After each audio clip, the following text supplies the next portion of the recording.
Hello everyone and welcome to my channel. My name is Joseph or JJ the Lego Master, and today I'm going to be reviewing the 20th anniversary 2019 Snowspeeder set. The official number for the set is 75259 and it retailed for $40 and $40 for 309 pieces. Was actually not a very convincing price for me, but yeah. I love Snowspeeders and they're probably my favorite ships after the Arc 170, and well, I had to get it. Plus, it was on discount since this set is actually retiring soon. I'm pretty sure it's retired, but you can find it in some Lego stores still. In the back of the box, you can see the features this set includes. You can also see the minifigures that come in the other 20th anniversary sets of this wave. And this one we get Lando Calrissian, which is kind of being blocked by the turret.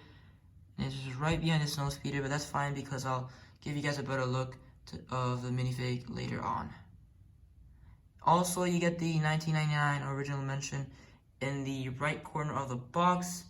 And yeah, that was still a really good set. And we'll talk about the design and how it changed throughout the years. The minifigure selection for this set is actually really cool, as you get Dak Walter, Luke Skywalker, a Rebel Trooper, and the special minifigure Lando Calrissian. Starting on the left side, we have the Rebel Trooper. This one is a really cool one, as it's really similar to the one you get in the original set, and the bigger blaster is a major throwback. There's a back print, but it's actually covered by the backpack. I'm going to show you guys in a second. So the back print of this minifigure is not really special. I'd rather have the backpack on than just like letting the back print be, but it comes down to preferences. And like I said, the bigger blaster is just a major throwback, which made me like the minifigure even more. And let's go right to Lando Calrissian. Let me just take this out. Alright. So Lando Calrissian one is from the 2003 Cloud City set. They gave him a blue blaster, which brings a lot of nostalgia, and you know, these type of minifigures are actually really cool. I don't know, something about them makes me really like them. And the cape he's wearing is actually a double colored cape. You know, the light baby blue on the back and the gold on the interior is just really nice combination in my opinion. And moving to the right, we have Luke Skywalker. His torso print, I noticed, is very similar to the X-Wing one, if not the same. And same on the Dak Walter one. I don't know if many people noticed that. It doesn't really bother me, but it shows you like they're not really putting that much detail into this 20th anniversary set. But yeah, it doesn't really bother me. Yeah, he brings his lightsaber and a blaster, and you know, this one's just the older version of the helmets that they're both wearing.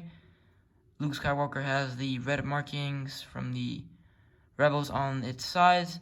Same with Dak Walter, but just blue ones.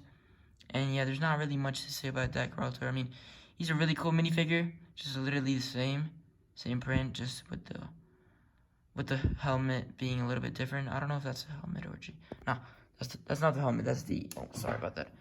That's just the actual head print. You also get two facial expressions, you know, one angry one happy one. Same with Luke Skywalker. Let me just here show you guys.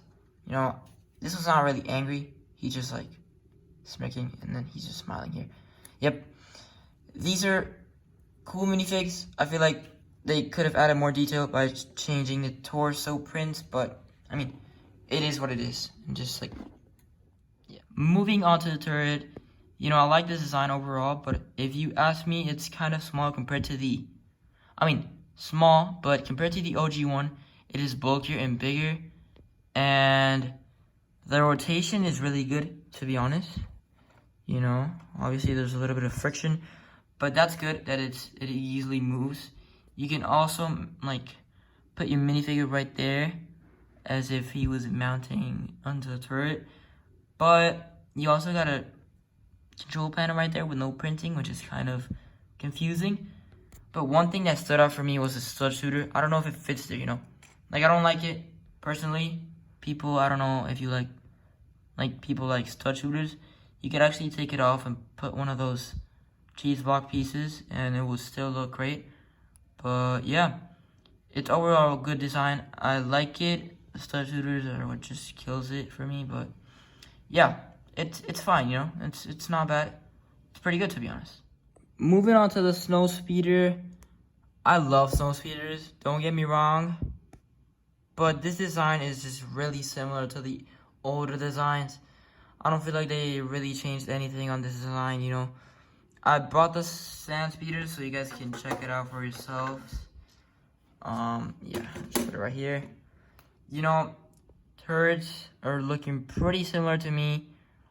Cockpit area as well, you know, you can both pull these out entirely. And don't get me wrong, that's great that you can pull them off entirely, but they're just totally, like, almost the same. You cannot spot any differences. I mean, you can.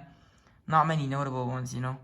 And that's a problem for me because this one right on the right side was $30, and this one was $40. You could say the minifigure could be like added value, but I feel like I'm not really getting anything for just $40.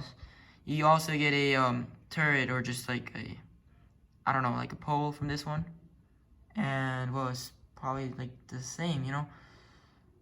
Piece wise, I do not remember. I'm probably surely this one's like 280 pieces.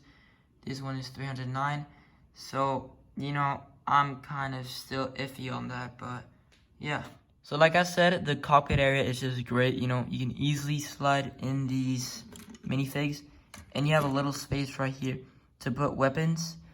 Problem is, if you wanted to put the newer version of the helmets, you couldn't, just because of the scarcity of space these guys have when you put the cockpit back in.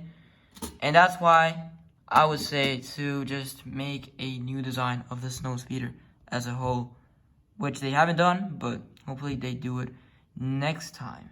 So overall, I love this set because Snowspeeders are probably my favorite ship after the ARC 170, but LEGO has to switch up things with the following sets, Snowspeeder sets, because I feel like the design has been the same for too long. And yes, it was pretty expensive in my opinion, but you know, the extra minifigs, I guess they add up for the value.